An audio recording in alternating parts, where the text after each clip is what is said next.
Hello friends, welcome back to our channel Shyam nursing academy. आज हम बात करेंगे एक इम्पॉर्टेंट टॉपिक के बारे में जिसका नाम है सेल, या जिसे हम हिंदी में कोशिका बोलते हैं। आज हम कंप्लीट कोशिका का जो टॉपिक है उसे हम कवर करेंगे, जैसे कि सेल क्या है, इसके सेल मेम्ब्रेन क्या है, सेल ऑर्गेनेल्स क्या है। ये सारी चीज़ें आज हम कवर करेंगे। तो बात कर लेते हैं कि सेल क्या है। तो ह्यूमन सेल शरीर की सबसे छोटी स्ट्रक्चरल और फंक्शनल यूनिट होती है। हमारे बॉडी में लगभग 37 ट्रिलियन सेल्स होते हैं। हर टिश्यू, ऑर्गन और सिस्टम सेल्स से मिलकर के बना होता है। सेल को लाइफ की बेसिक यूनिट भी कहा जाता है और लाइफ ऑफ द यूनिट भी कहा जाता है। स्ट्रक्चर की बात करें कि ह्यूमन सेल जो होता है वो किस स्ट्रक्चर में बना होता है, तो एक ह्यूमन सेल्स के तीन मेन पार्ट्स होते हैं: सेल मेम्ब्रेन, साइटोप्लाज्म और न्यूक्लियस। तो एक एक करके पढ़ेंगे। तो अब जान लेते हैं कि सेल मेम्ब्रेन क्या होता है। तो सेल मेम्ब्रेन, जिसे प्लाज्मा मेम्ब्रेन भी कहते हैं, एक पतली और फ्लेक्सिबल कवरिंग होती है जो हर सेल्स के बाहर सराउंड करती है। ये सेल को प्रोटेक्शन, सेफ प्रोवाइड करना और सेलेक्टिव ट्रांसपोर्ट का काम करती है, मतलब चुने हुई चीजों को अंदर जाने देती हैं और बाहर आने देती हैं। इसलिए इसको gateway of the cells भी कहते हैं, मतलब कि एक तरीके का गेट का ये काम करता है। अब बात कर लेते हैं स्ट्रक्चर ऑफ सेल मेम्ब्रेन, मतलब कि जो सेल मेम्ब्रेन है वो किस चीज से मिलकर के बना है। तो इसमें जान लेते हैं, एक मॉडल दिया गया था जिसका नाम है फ्लूइड मोजेक मॉडल। ये कब दिया गया था? तो 1972 में दिया गया था। तो इसके बारे में हम जान लेते हैं। तो साइंटिस्ट सिंगर और निकोलसन ने बताया कि सेल मेम्ब्रेन्स की स्ट्रक्चर को फ्लूइड मोजेक मॉडल भी कहते हैं। इसमें मेन कंपोनेंट्स क्या क्या होते हैं? तो फास्फोलिपिड बिलायर, प्रोटीन्स, कार्बोहाइड्रेट्स, कोलेस्ट्रॉल, ये सारी चीजें पाई जाती हैं। ये मेन कंपोनेंट्स होते हैं सेल मेम्ब्रेन के। तो एक एक करके पढ़ लेते हैं। तो फास्फोलिपिड बिलायर क्या होते हैं? तो ये दो लेयर्स होती हैं फास्फोलिपिड की। हर फास्फोलिपिड के दो पार्ट्स होते हैं, जैसे हाइड्रोफिलिक हेड, हाइड्रोफोबिक टेल। तो हाइड्रोफिलिक हेड जो होता है वो वाटर लविंग होती है, जबकि हाइड्रोफोबिक टेल जो होती है वो वाटर रिपेलिंग होती है। हेड्स बाहर की तरफ होते हैं और टेल्स जो होता है वो अंदर की तरफ होता है। अब बात कर लेते हैं प्रोटीन्स के बारे में। तो जो सेल मेम्ब्रेन होता है उसमें दो तरीके की प्रोटीन्स पाई जाती हैं। एक इंटीग्रल प्रोटीन्स, जो कि मेम्ब्रेन के अंदर एम्बेडेड होते हैं, मतलब कि मेम्ब्रेन के अंदर पाए जाते हैं। और दूसरा जो होता है पेरिफेरल प्रोटीन्स, जो कि सरफेस पर लगे हुए होते हैं। इन प्रोटीन्स का काम क्या होता है? तो ट्रांसपोर्टेशन का काम होता है, रिसेप्टर से बाइंड करने का काम होता है और एंजाइम्स बनाने का काम होता है। अब बात कर लेते हैं कार्बोहाइड्रेट्स की, कि कार्बोहाइड्रेट्स क्या करते हैं। तो कार्बोहाइड्रेट जो है वो ग्लाइकोप्रोटीन्स और ग्लाइकोलिपिड्स के फॉर्म में होते हैं। सेल रिकॉग्निशन और इम्यूनिटी बनाने में ये मदद करते हैं।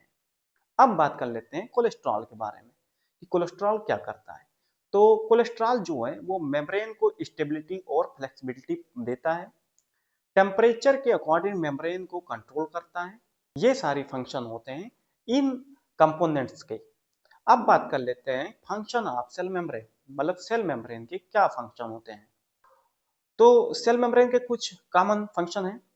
तो सेल मेम्ब्रेन जो है वो प्रोटेक्शन देने का काम करती हैं, शेप को मेंटेन करती हैं और सेलेक्टिवली परमेबल होती हैं, मतलब कि चुने हुई चीजों को अंदर जाने देती हैं और बाहर आने देती हैं। ट्रांसपोर्ट रेगुलेट करती हैं कि क्या चीजें अंदर जाना है, क्या चीजें बाहर आना है, किस मात्रा में जाना आना है, ये चीजें भी कंट्रोल करती हैं सेल मेम्ब्रेन। सेल कम्युनिकेशन में भी हेल्प करती हैं, मतलब एक सेल से दूसरे सेल्स को कम्युनिकेशन करने का भी काम करती हैं। एंडोसाइटोसिस और एक्सोसाइटोसिस भी करती हैं। एंडोसाइटोसिस मतलब कि बाहर की चीजों को अंदर आने देती हैं, और एक्सोसाइटोसिस मतलब कि अंदर की चीजों को बाहर जाने का भी रास्ता देती हैं सेल मेम्ब्रेन। अब नेक्स्ट जो हमारा चीज है वो है साइटोप्लाज्म, कि साइटोप्लाज्म क्या होता है। तो साइटोप्लाज्म वो जेल लाइक सब्सटेंस है जो सेल मेम्ब्रेन और न्यूक्लियस के बीच में पाया जाता है। यहीं पर सेल के सारे ऑर्गेनेल्स प्रेजेंट होते हैं और ज्यादातर मेटाबॉलिक रिएक्शन यहीं पर होते हैं। इसको work palace of the cells भी कहा जाता है। अब स्ट्रक्चर की बात कर लेते हैं साइटोप्लाज्म की। तो साइटोप्लाज्म के तीन मेन पार्ट होते हैं: साइटोसोल, सेल ऑर्गेनेल्स और इनकोलोजेंस। तो साइटोसोल्स के बारे में पढ़ लें। तो साइटोसोल्स क्या होते हैं? एक सेमी लिक्विड ट्रांसपेरेंट फ्लूइड होता है जिसमें 70 टू 90% वाटर होते हैं। इसमें प्रोटीन्स, एंजाइम, साल्ट्स और न्यूट्रिएंट्स डिजॉल्व होते हैं। यहीं पर केमिकल रिएक्शन होता है।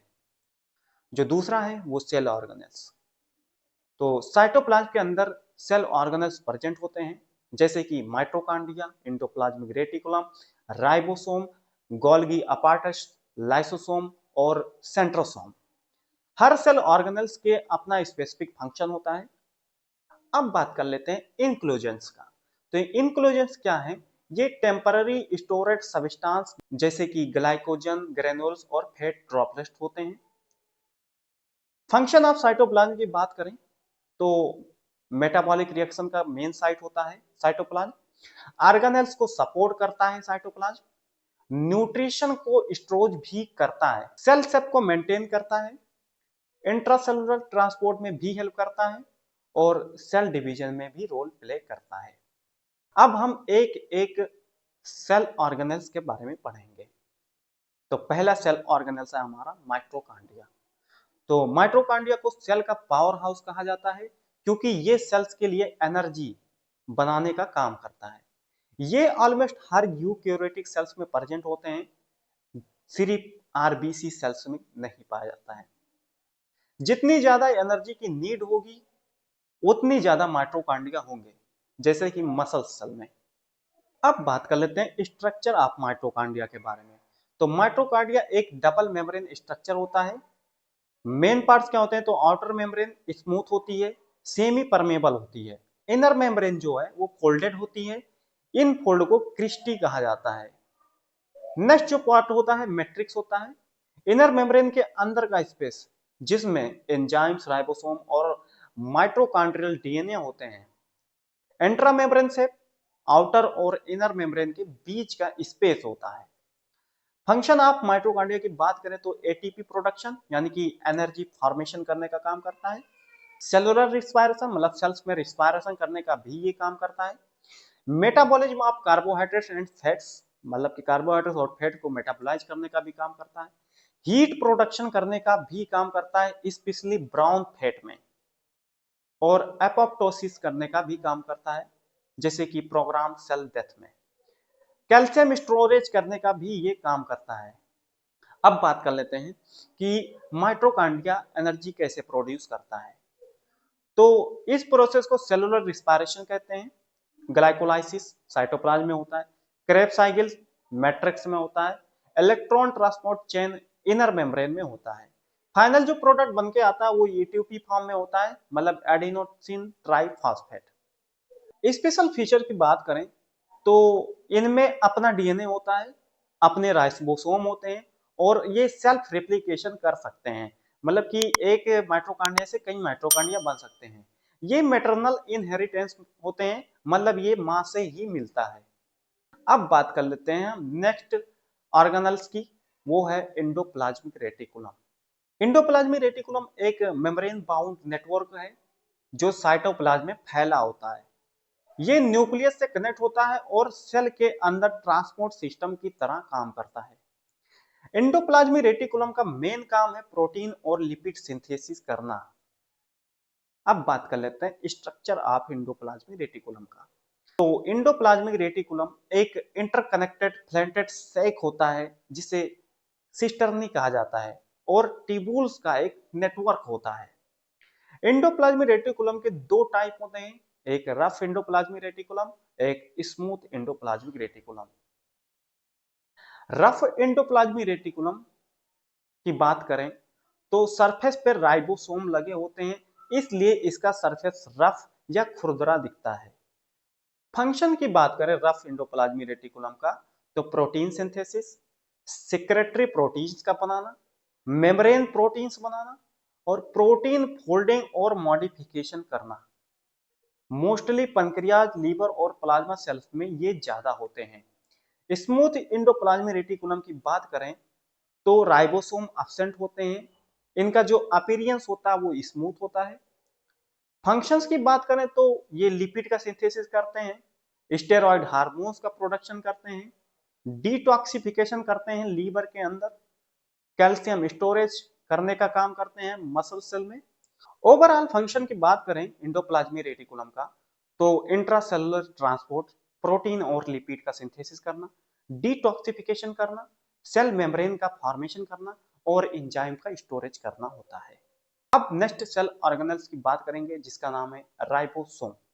राइबोसोम सेल्स के छोटे नॉन मेम्ब्रेनस ऑर्गेनेल्स होते हैं जो प्रोटीन सिंथेसिस करने का काम करते हैं। ये दो टाइप में पाए जाते हैं, फ्री राइबोसोम और बाउंड राइबोसोम। जो फ्री राइबोसोम्स होते हैं वो साइटोप्लाज्म में फ्रीली प्रेजेंट होते हैं, सेल के अंदर यूज होने वाले प्रोटीन्स बनाने का काम करते हैं। बाउंड राइबोसोम्स की बात करें तो ये रफ एंडोप्लाज्मिक रेटिकुलम से अटैच्ड होते हैं, सेक्रेटरी प्रोटीन्स या मेम्ब्रेन प्रोटीन्स बनाने का काम करते हैं। राइबोसोम की साइज की बात करें तो ये 70s 80s में पाए जाते हैं। 70s प्रोकैरियोटिक सेल्स में पाए जाते हैं, 80s जो होते हैं वो यूकैरियोटिक सेल्स यानी कि ह्यूमन सेल्स में ये पाए जाते हैं। फंक्शन की बात करें कि फंक्शन ऑफ राइबोसोम, राइबोसोम का क्या फंक्शन है, तो प्रोटीन सिंथेसिस, एंजाइम्स बनाना, ग्रोथ और रिपेयर में हेल्प करना, हार्मोन्स और एंटीबॉडीज का प्रोडक्शन करना, इसलिए इन्हें प्रोटीन फैक्ट्री ऑफ सेल्स कहा जाता है। ये सभी लिविंग सेल्स में मिलता है, प्रोकैरियोटिक और यूकैरियोटिक दोनों के अंदर। अब नेक्स्ट सेल ऑर्गेनेल्स की बात करेंगे जिसका नाम है गोल्गी अपार्टस। गोल्गी अपार्टस एक मेम्ब्रेन बाउंड ऑर्गेनेल्स है जो सेल्स में प्रोटीन्स और लिपिड को मॉडिफाइड करके, पैकेज करके और ट्रांसपोर्ट करने का काम करता है। इसको सेल्स का पैकेजिंग एंड डिस्पैच सेंटर कहा जाता है। इसकी डिस्कवरी 1898 में कैमिलियो गोल्गी ने की थी।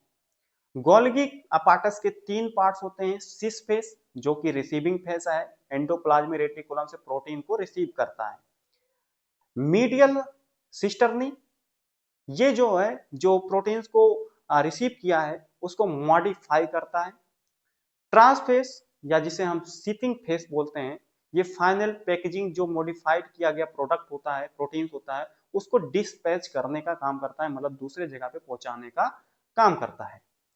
फंक्शन ऑफ गोल्गी अपार्टस की बात करें तो protein modification, lipid modification, protein packaging, secreting, lysosome formation, cell membrane के लिए मटेरियल सप्लाई, ये सब करने का काम गोल्गी अपार्टस का होता है। ओवरऑल गोल्गी अपार्टस सेल्स का पैकेजिंग और डिस्ट्रीब्यूटिंग सेंटर है। ये प्रोटीन और लिपिड को मॉडिफाई करके उन्हें सही जगह भेजता है। सेल के सिक्रीटिंग और ट्रांसपोर्ट सिस्टम में इसका बहुत इंपॉर्टेंट रोल है। अब नेक्स्ट सेल ऑर्गेनेल्स की बात करें तो उसका नाम है लाइसोसोम। लाइसोसोम एक मेम्ब्रेन बाउंड ऑर्गेनेल्स होते हैं जो सेल्स के अंदर वेस्ट मटेरियल को डाइजेस्ट करता है। इसको सेल का सुसाइडल बैग या गार्बेज डिस्पोजल सिस्टम भी कहते हैं। इसकी डिस्कवरी क्रिस्टियन डी ड्यूक 1955 में किया था। इंट्रासेलुलर डाइजेशन, डैमेज ऑर्गेनेल को ब्रेक डाउन, बैक्टीरिया और वायरस को डिस्ट्रॉय करना, ऑटोफेजी यानी कि ओल्ड सेल्स को डाइजेस्ट करना, ऑटोलाइसिस मतलब कि सेल सेल्फ डिस्ट्रक्शन करने का काम करती हैं। टाइप्स ऑफ लाइसोसोम की बात करें तो प्राइमरी लाइसोसोम जो कि फ्रेश एंजाइम प्रेजेंट होते हैं इनके अंदर, सेकेंडरी लाइसोसोम फूड पार्टिकल या वेस्ट के साथ फ्यूज हो चुका होता है, और तीसरा है रेसिडुअल बॉडी जो कि डाइजेशन के बाद बचा हुआ मटेरियल होता है। नेक्स्ट सेल ऑर्गेनेल्स की बात करें तो उसका नाम है सेंट्रोसोम। तो सेंट्रोसोम एक नॉन मेम्ब्रेनस ऑर्गेनेल्स है जो मेनली सेल डिवीजन में इंपॉर्टेंट रोल प्ले करता है। इसको सेल का माइक्रोट्यूबुल ऑर्गेनाइजिंग सेंटर भी कहते हैं। ये मोस्टली एनिमल सेल्स में प्रेजेंट होते हैं, प्लांट सेल में टिपिकल क्रोमोसोम्स नहीं होते हैं। फंक्शन ऑफ क्रोमोसोम की बात करें कि इनका क्या काम होता है तो स्पिंडल फाइबर्स बनाना जो कि सेल डिवीजन के टाइम, क्रोमोसोम को सेपरेट करना, माइक्रोट्यूबुल को ऑर्गेनाइज करना, सीलिया और फिलेजला का फॉर्मेशन करना, ये इनका काम होता है। ओवरऑल सेंट्रोसोम सेल डिवीजन का एक मेन कंट्रोल सेंटर है जो क्रोमोसोम्स को प्रॉपर सेपरेशन में हेल्प करता है, और सेंट्रोसोम सही काम ना करे तो सेल डिवीजन में प्रॉब्लम हो सकती है, सेल डिवीजन नहीं होगा। नेक्स्ट जो हमारा है वो है न्यूक्लियस। तो न्यूक्लियस जो है वो सेल का सबसे इंपॉर्टेंट ऑर्गेनेल्स है, जिसे सेल का कंट्रोल सेंटर भी कहा जाता है। ये सेल की ग्रोथ, मेटाबॉलिज्म और रिप्रोडक्शन को कंट्रोल करता है। न्यूक्लियस में ही जेनेटिक मटेरियल प्रेजेंट होते हैं जो कि एक पीढ़ी से दूसरी पीढ़ी में जाते हैं। न्यूक्लियस की पार्ट की बात करें कि कितने पार्ट होते हैं न्यूक्लियस में, तो nuclear membrane, nuclear pores, nucleoplasm, nucleolus और क्रोमेटिन या जिसे क्रोमोसोम्स कहते हैं। अब हम एक एक करके पढ़ लेते हैं। न्यूक्लियर मेम्ब्रेन क्या है? तो ये डबल लेयर मेम्ब्रेन होती है, न्यूक्लियस को साइटोप्लाज्म से सेपरेट करने का काम करती है। इसमें पोर्स प्रेजेंट होते हैं। न्यूक्लियर पोर्स छोटी ओपनिंग्स आरएनए और प्रोटीन्स को एक्सचेंज अलाउ करता है। न्यूक्लियोप्लाज्म क्या करता है? तो न्यूक्लियोप्लाज्म एक सेमी लिक्विड फ्लूइड है। इसमें क्रोमेटिन और न्यूक्लियोलस प्रेजेंट होते हैं। न्यूक्लियोलस क्या होते हैं? तो डेंस राउंड स्ट्रक्चर होते हैं, राइबोसोम फॉर्मेशन में ये हेल्प करते हैं। नेक्स्ट, क्रोमेटिन या क्रोमोसोम्स क्या होते हैं? तो ये डीएनए प्लस प्रोटीन का कॉम्बिनेशन होता है। सेल डिवीजन के टाइम क्रोमोसोम बन जाते हैं। ह्यूमंस में तो 46 क्रोमोसोम या 23 पेयर्स क्रोमोसोम्स होते हैं। फंक्शन ऑफ न्यूक्लियस की बात करें कि न्यूक्लियस का क्या फंक्शन है, तो ये जेनेटिक इंफॉर्मेशन को स्टोर करता है, जिसे एक पीढ़ी से दूसरे पीढ़ी में पहुंचाता है। सेल एक्टिविटीज को कंट्रोल करता है, प्रोटीन सिंथेसिस रेगुलेट करता है, सेल डिवीजन कंट्रोल करता है, हेरिडिटी ट्रैक्ट ट्रांसफर करता है, मतलब एक पीढ़ी से दूसरी पीढ़ी में आनुवांशिक लक्षणों को ट्रांसफर करने का काम करता है।